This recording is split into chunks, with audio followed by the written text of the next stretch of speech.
नमस्कार, उत्तराखंड की खबरों के साथ मैं हूं मनोज मानस। खबरों का रुख करेंगे उससे पहले देख लेते हैं इस वक्त की अहम हेडलाइंस।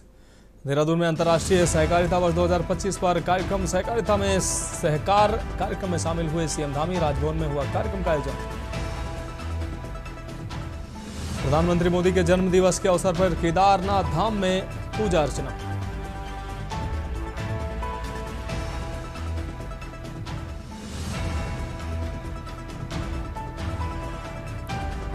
एम्स के 56 कर्मियों को बहाली का तोहफा।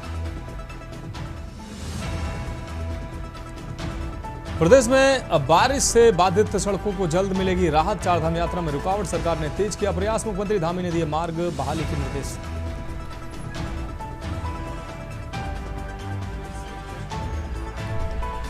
उत्तराखंड में खतरनाक साबित हो रही मानसून की विदाई। डोईवाला में विदा दिख रहा है आपदा का जख्म। कई बीघा जमीन प्रभावित। आप देख रहे हैं की न्यूज, खबरों का सारथी। और अब खबरें विस्तार से। अहम खबर से बुलेटिन की शुरुआत करेंगे। मुख्यमंत्री पुष्कर सिंह धामी के जन्म दिवस के अवसर पर उनके गृह क्षेत्र खटीमा में मैराथन दौड़, रक्तदान शिविर, स्वास्थ्य कैंप का आयोजन किया गया। सीएम के निज आवास नगरा तराई खटीमा से सीएम कैंप कार्यालय लोहिया हेड तक मैराथन दौड़ आयोजित हुई है। सीएम धामी की माता विष्णा देवी ने हरी झंडी दिखाकर दौड़ का शुभारंभ किया। मैराथन दौड़ 14 वर्ष की आयु वर्ग, ओपन महिला व पुरुष वर्ग हेतु आयोजित की गई। सैकड़ों युवाओं ने इस अवसर पर मैराथन दौड़ में प्रतिभाग कर नशे के विरुद्ध संकल्प भी लिया। मैराथन दौड़ के 14 आयु वर्ग में खटीमा के दीपांशु सिंह, ओपन वर्ग में खटीमा अमाऊ क्षेत्र के राम बाबू प्रथम, महिला ओपन वर्ग में टनकपुर चंपावत की अंकिता बोरा ने प्रथम स्थान प्राप्त किया। इस मौके पर आयोजित रक्तदान शिविर में 36 लोगों ने रक्तदान किया है, जबकि सीएम कैंप कार्यालय में आयोजित स्वास्थ्य शिविर में चिकित्सकों ने 340 लोगों की ओपीडी कर निःशुल्क दवाओं का वितरण किया है। शिविर में 22 लोगों को कान की मशीन, 14 नजर के चश्मे, विकलांगों को 2 व्हील चेयर, 125 लोगों की मुफ्त खून की जांच, विकलांग प्रमाण पत्र, 16 पंजीकरण सहित 2 लोगों को विकलांग प्रमाण पत्र जारी किया गया।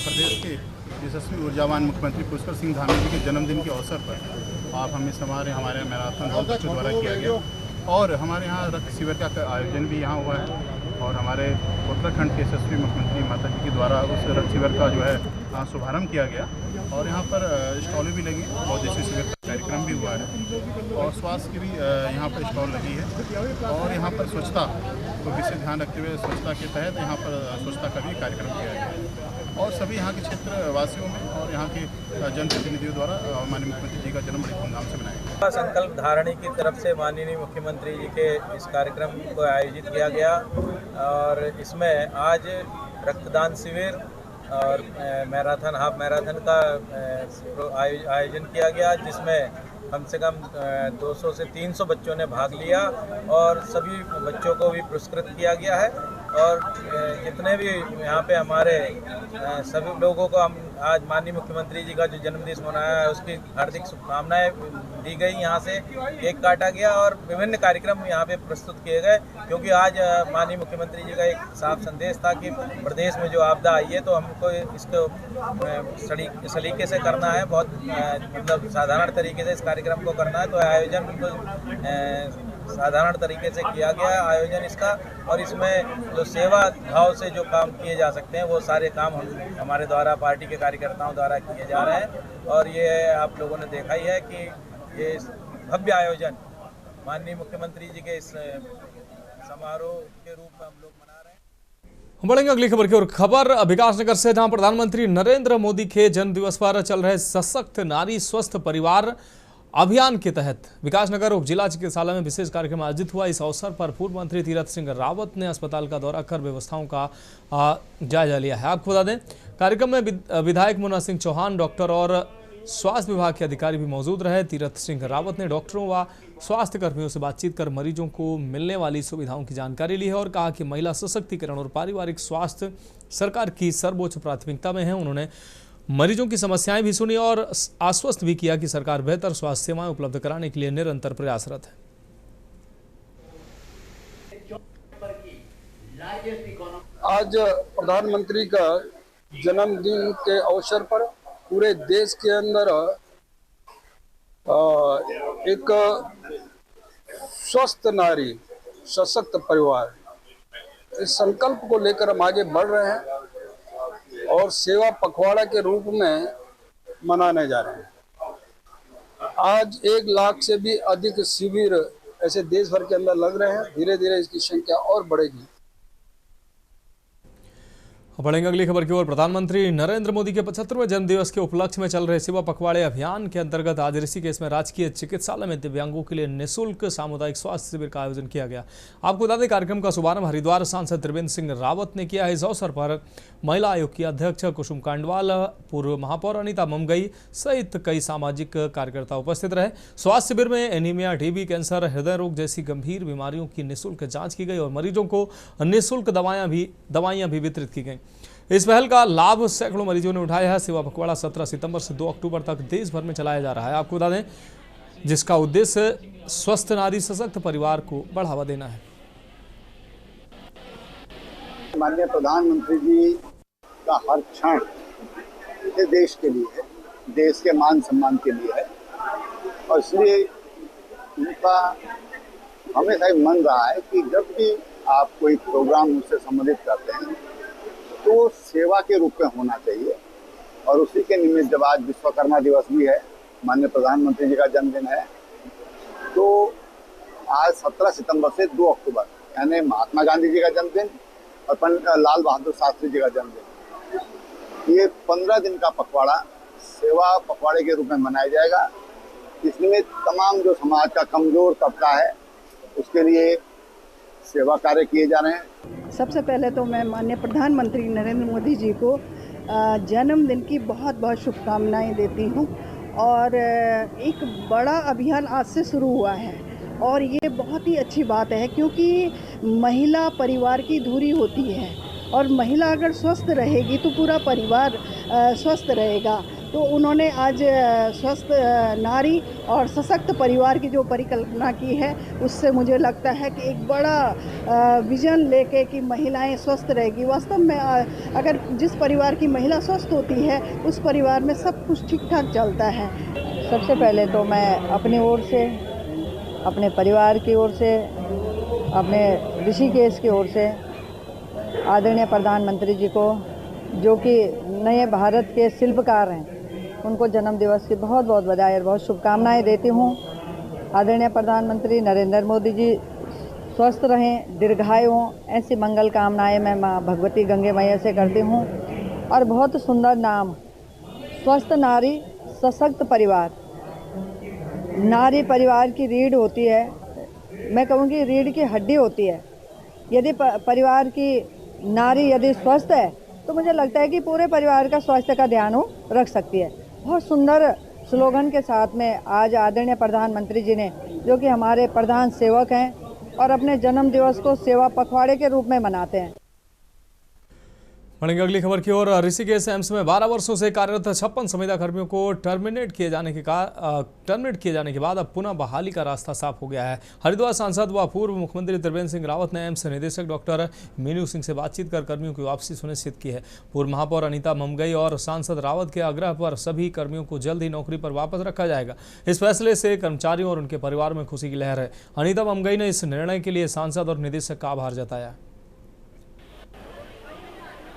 देखिए, जो 56 लोग हैं, ये जो अभी जिनको निकाला गया, मेरी डायरेक्टर महोदय से बात हो गई है और उनको वापस लेने की बात हो गई है, उनको पुनर्नियुक्ति दी जाएगी। जी, निश्चित तौर पर एम्स में संविदा पे जो अपने 56 कर्मचारी वहाँ पे विगत 11-12 सालों से सेवारत थे और उनका अचानक से उनको टर्मिनेट करना, तो जिस प्रकार से वो परेशान थे, धरना प्रदर्शन लगातार चल रहा था, वो अपने मांग को लेके, अपनी समस्या को लेके हमारे उत्तराखंड के पूर्व मुख्यमंत्री और हरिद्वार के लोकप्रिय सांसद आदरणीय त्रिवेंद्र सिंह रावत जी के आवास पे गए थे। बढ़ेंगे अगली खबर की ओर। खबर डोईवाला से है, जहां सोमवार को डोईवाला क्षेत्र में आई आपदा के निशान अब दुखदाई बनते जा रहे हैं। विस्थापित क्षेत्र अठूरवाला के सोनार गांव में जाखन नदी में आई बाढ़ ने मकान ले लिया, तो वहीं माजरी ग्रांट के रेशम माजरी में कई बीघा जमीन और शमशान घाट बाढ़ की भेंट चढ़ गया। आपदा से बुरी तरह से प्रभावित मोनिका चौहान को शासन प्रशासन से किसी तरह की कोई मदद अभी तक नहीं मिली है, जिससे क्षेत्र के लोगों में नाराजगी बनी हुई। बड़कोट वन रेंज के रेंजर धीरज रावत ने क्षेत्र में हुए नुकसान का जायजा लिया और बताया कि हाथियों की रोकथाम के लिए बनी सुरक्षा दीवार और फेसिंग वायर काफ़ी नुकसान हुआ है। क्षेत्र के लोगों को शासन प्रशासन से मांग करते हुए उन्होंने पीड़ित लोगों के साथ किसानों की आपदा में बही जमीन का उचित मुआवजा सरकार को देने के साथ पीड़ितों को विस्थापित करने के लिए ठोस कदम उठाने चाहिए, ये मांग के।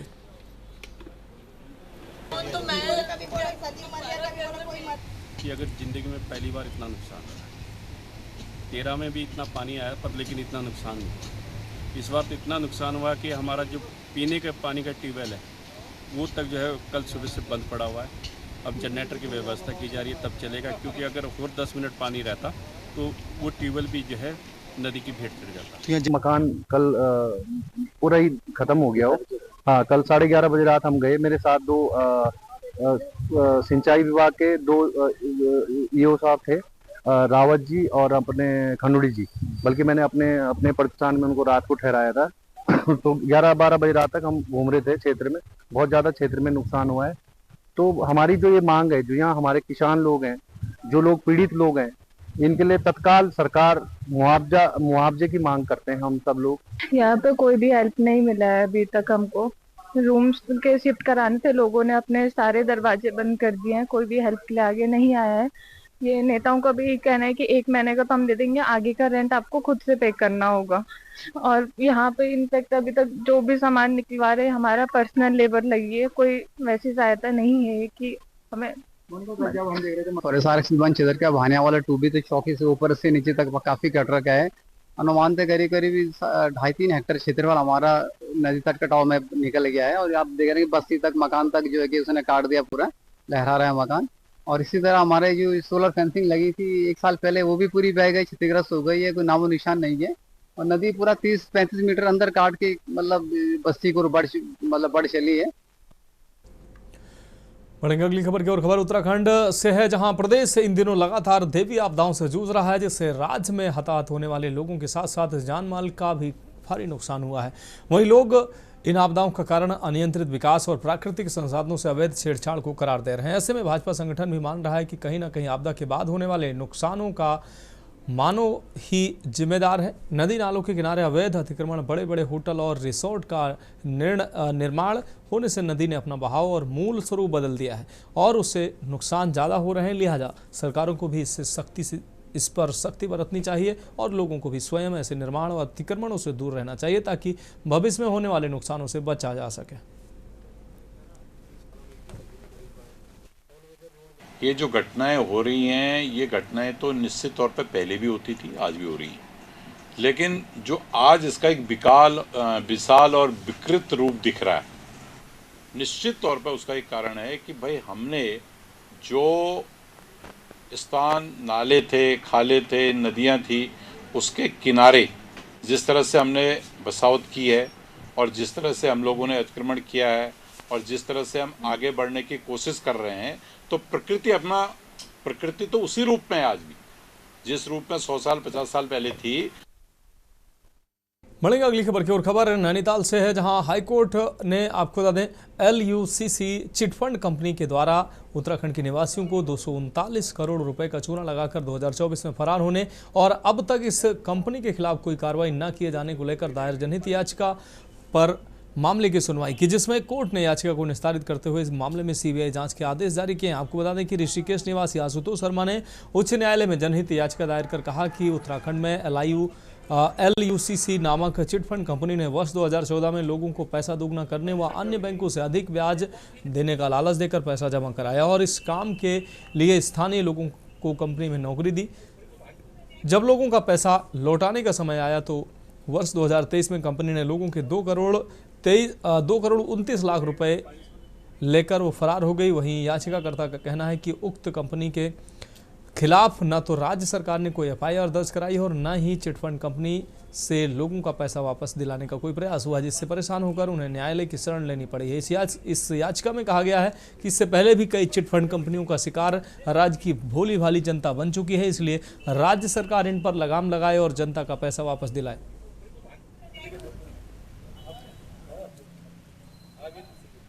याचिका पहले भी लग चुकी थी। याचिका में जो LUCC cooperative multi cooperative society है, जो यहाँ पे एक तरीके से एक फ्रॉड करके करीब 230 करोड़ रुपए यहाँ के ग्रामीणों का, बेसिकली उनकी जो ब्रांचेस थी वो ग्रामीण एरिया में ज़्यादा थी। श्रीनगर, आपका देहरादून से ऊपर का जो क्षेत्र है, पहाड़ी क्षेत्र है, उन एरिया में उन लोगों ने एजेंट नियुक्त किए। उन एजेंट से उन्हीं का पैसा RD और FD के रूप में जमा करवाया।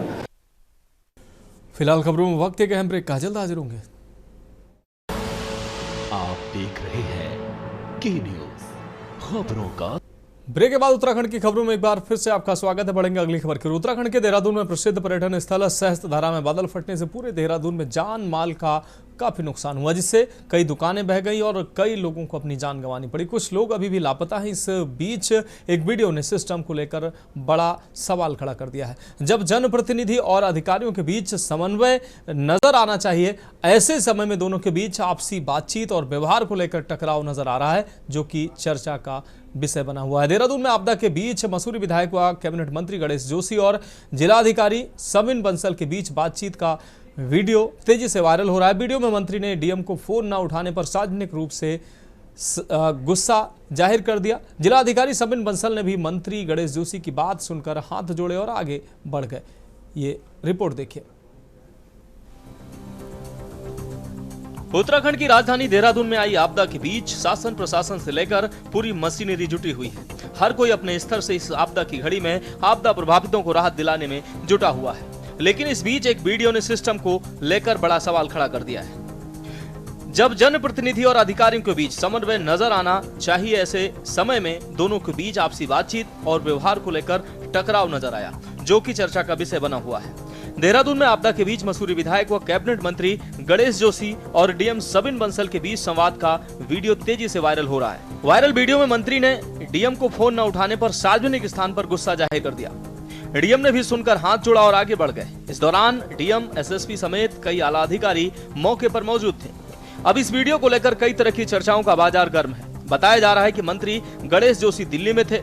सोमवार रात बादल फटने के बाद मंत्री देहरादून के लिए निकल गए। इस बीच मंत्री ने कई अधिकारियों और डीएम को फोन लगाया। डीएम का फोन नहीं उठा। मंत्री गणेश जोशी का कहना है कि उच्च अधिकारियों और सीएम कार्यालय में फोन किया तो डीएम ने पलटकर बात नहीं की।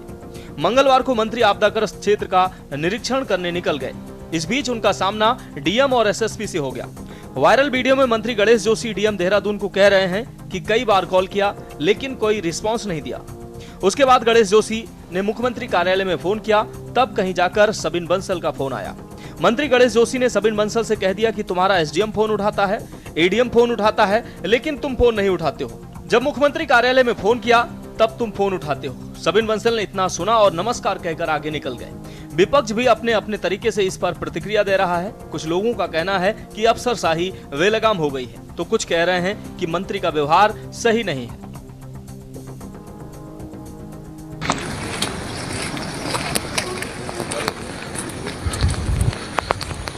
Sorry sir.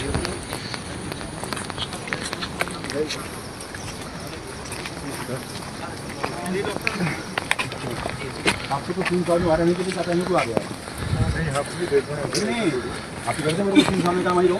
पूरे जिले में तो यहाँ पे वो गवर्नमेंट ठीक कर दे अपना। रात को चीफ सेक्रेटरी ने फोन उठा लिया, वीरेंद्र शंकर ने फोन उठा लिया, उनके एसडीएम ने फोन उठा लिया। अब तक हमने फोन किया साहब, जो है जब सुबह सीएम किया मैंने फोन किया, तब जाके फोन उठ रहा है। का नया सिंघम कल्चर के रूप में मैं इसको देखती हूँ। और शुरुआत हुई थी रितु खंडूरी जी से, जिन्होंने सरेआम फोन मिलाया मिस्टर सिन्हा को और एक टूटे हुए पुल के लिए हड़काने और गरियाने लगी।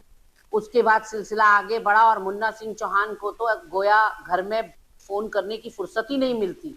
वो चौराहों पर आकर, गलियों में, सड़कों पर खड़े होकर ही फोन करते हैं अधिकारियों को, और फिर जोर जोर से अवैध खनन को लेकर या किसी और काम को लेकर बीच सड़क पर सार्वजनिक तौर पर हड़काते हुए दिखाई पड़ते हैं। अब गणेश जोशी इसमें पीछे क्यों रहते? गणेश जोशी के समझ में ये नहीं आ रहा है कि सविन बंसल बहुत पढ़ाई करके अपनी एड़ियां घिसकर खून पसीना बहाकर वहां पहुंचे हैं जहां पर वो हैं, और आपदा के समय पर फोन उठाने से ज्यादा भी जरूरी काम एक जिलाधिकारी को होते हैं। रूप से अपनी गलतियों के छुपाने की खींच माननीय विधायक जी हमारे यहाँ के देहरादून के डीएम बंसल जी पे उतार रहे थे, और निश्चित रूप से ऐसा लगता है कि उन्हें अब वो एहसास हो गया है कि चुनावी गणित को साधने के लिए उन्होंने जिन गरीब जनमानस को वहां पर अवैध तरीके से बसाने का कार्य करा, और आज जब इतनी बड़ी आपदा इस प्रदेश में आई है, विशेष रूप से देहरादून में आई है, तो सबसे ज्यादा खामियाजा आज उसी जनता को भुगतना पड़ रहा है जो अवैध रूप से वहां पर बसाए गए, जिन्हें समय रहता है यदि इस बात को सचेत कर दिया जाता कि जिस जगह पर उन्हें बसाया जा रहा है भविष्य यहाँ पर आपदा आने पर सबसे ज्यादा नुकसान उनको होने वाला, जान माल की हानि उनको होने वाली है। देखिए, दोनों अलग अलग प्रश्न हैं। पहली बात जो आपने ब्यूरोक्रेसी और पॉलिटिशियंस की बात की, डेमोक्रेसी में दोनों के पास अलग अलग अधिकार हैं। देखो, और दोनों एक तरह से जनसेवक हैं। अगर कोई जनप्रतिनिधि चुना जाता है वो भी जनता की सेवा के लिए चुना जाता है, और कोई ब्यूरोक्रेट्स अगर परीक्षा पास करके आता है वो भी जनता की सेवा के लिए आता है। यानी दोनों की इक्वलिटी है। अगर आप वेतन की बात करते हो तो एक फिक्स वेतन में काम करता है, एक आदमी मानदेय में काम करता है, लेकिन दोनों को मर्यादित होकर के काम करना चाहिए, और लक्ष्मण रेखा किसी को भी पार नहीं करनी चाहिए। वहीं देहरादून में आपदा ने भारी तबाही मचाई है। प्रदेश के पर्वतीय इलाकों में अभी भी तेज दौर की बारिश की संभावना है। मौसम विज्ञान केंद्र की ओर से जारी पूर्वानुमान के अनुसार देहरादून और नैनीताल जिले के कुछ इलाकों में भारी बारिश का येलो अलर्ट जारी किया गया है। इसके अलावा अन्य जिलों में भी तेज दौर की बारिश की संभावना है। वहीं पुलों और मार्गों के क्षतिग्रस्त होने के कारण देहरादून में कई रूट डाइवर्ट रहेंगे। एसएसपी अजय सिंह ने बताया कि जनता से पुलिस की व्यवस्था में सहयोग की अपील की गई है। वैकल्पिक मार्गों पर संकेतक बोर्ड लगाए जाएंगे ताकि लोगों को परेशानियों का सामना न करना पड़े। मसूरी का रास्ता बुधवार को भी बंद रहेगा। विकास नगर से देहरादून शहर की ओर जाने वाले ट्रैफिक को धूलकोट तिराहा से डाइवर्ट किया जाएगा, जो कि सिंघनी वाला चौराहा से नया गांव होते हुए देहरादून शहर में प्रवेश करेंगे। भाववाला, सुदधो वाला, झाझरा से देहरादून शहर की ओर आने वाले ट्रैफिक को बालाजी धाम से डाइवर्ट किया जाएगा, और बड़ो वाला होते हुए प्रेमनगर, ISBT देहरादून शहर में प्रवेश करेंगे। इसी रूट से इन स्थानों की ओर वापस जाएंगे। देहरादून शहर से विकासनगर, सहसपुर, झाझरा, सेलाकुई जाने वाले ट्रैफिक को रगड़वाला तिराहे से डाइवर्ट कर बड़ोवाला होते हुए सिंघनी वाला तिराहे से धूलकोट होते हुए भेजा जाएगा। हिमाचल, चंडीगढ़, पांवटा साहिब जाने वाले व्यक्ति सेंट ज्यूड चौक, बड़ोवाला, विकासनगर होते हुए जाएंगे। जिन लोगों को सहारनपुर से देहरादून आना है वे सामान्य रूट से आवागमन कर सकते हैं। जिन लोगों को नेपाली फार्म से देहरादून, ऋषिकेश आना है वे सामान्य रूट से आवागमन कर सकते हैं। अब देखिए, जो हमारे यहाँ जैसे बहुत सारे टूरिस्ट भी आते हैं और लोग सामान्यतः भी निकलते हैं, तो खासकर जैसे मसूरी के टूरिस्ट उनको अलर्ट कर दिया गया है कि कोई भी चेकआउट ना करे जब तक तो बहुत इमरजेंसी ना हो, और जो भी नए टूरिस्ट आ रहे हैं जिनकी बुकिंग वगैरह है उनको भी इन्फॉर्म कर दिया जाए। साथ ही साथ जो है जगह जगह हमने अगर इस तरह के टूरिस्ट या लोग जा रहे हैं तो उनको भी हम अलर्ट कर रहे हैं। जहाँ पर रोड टूटी है या जहाँ पर यातायात डाइवर्जन है वहाँ भी हमने ट्रैफिक की पुलिस लगाई हुई है। तो देखते हैं अभी क्या परिस्थितियाँ बनती है, हिसाब से उस पर निर्णय लेकर हम डाइवर्जन प्लान चला रहे हैं। देखिए, जहाँ जहाँ पर भी अफेक्टेड हमारी लोकेलिटीज़ हुई थी और कनेक्टिविटी बाधित हुई थी उन सबका दौरा किया जा चुका है लगभग। और अभी क्योंकि ये हमारा लास्ट पॉइंट था जहाँ पर कैजुअलिटीज़ कुछ रिपोर्ट हुई हैं, लेकिन ज़्यादा लॉस यहाँ पे कनेक्टिविटी का है। तो कैसे हमको जो हमारे विलेजेस और जो वार्ड्स हैं वो कट ऑफ हो गए हैं उनको किस तरह से हमें सस्टेन करना है, एसेंशियल सप्लाईज पहुँचानी है, उस पर प्लान किया जाएगा एक बार वहाँ पर स्वयं विजिट करके। आपको बता दें कि ब्यूरोक्रेट्स को लेकर पहले भी मुख्यमंत्री और मुख्य सचिव को विधायकों व मंत्रियों की तरफ से शिकायतें दी गई थी कि जनता की जरूरत के समय अधिकारी फोन पर बात तक नहीं करते हैं। अब तो सोशल मीडिया में मंत्री गणेश जोशी और डीएम का ये वीडियो जमकर वायरल हो रहा है। लोग भी अपने अपने तरीके से इस पर प्रतिक्रिया दे रहे हैं। कुछ लोगों का कहना है कि अफसरशाही बेलगाम हो गई है, तो कुछ कह रहे हैं कि मंत्री का व्यवहार सही नहीं है। अब आप ही इस चर्चा में बताएं कि आखिर प्रदेश में चल क्या रहा है, क्या मंत्री सही है या नौकरशाह। Uttarakhand desk report. तो फिलहाल उत्तराखंड की खबरों में अभी के लिए मेरे साथ इतना ही। मुझे दीजिए इजाजत और आगे अब देखिए के न्यूज इंडिया का विशेष कार्यक्रम मंथन हमारे प्रधान संपादक दुर्गेन चौहान जी के साथ। आप देख रहे हैं के न्यूज, खबरों का सारथी।